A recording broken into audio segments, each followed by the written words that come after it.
السلام علیکم ورحمۃ اللہ۔ معزز سامعین و ناظرین، کیا حال ہے؟ امید کرتا ہوں کہ آپ سب خیریت و عافیت کے ساتھ ہوں گے۔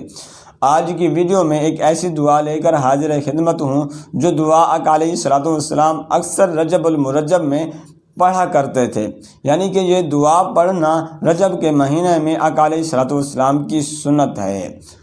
وہ دعا کون سی ہے اور دعا کے کلمات کیا ہیں اور دعا کا ترجمہ اور مفہوم کیا ہے؟ آئیے آپ کا قیمتی وقت ضائع کیے بغیر چلتے ہیں اپنے ویڈیو کی طرف۔ روایتوں میں ملتا ہے کہ جب بھی رجب المرجب کا مہینہ تشریف لاتا تو آقا علیہ الصلوۃ والسلام یہ دعا فرمایا کرتے تھے: اللہم بارک لنا فی رجب و شعبان وبلغنا رمضان۔ اے اللہ، ہمارے لیے رجب اور شعبان میں برکت عطا فرما اور ہمیں رمضان نصیب فرما۔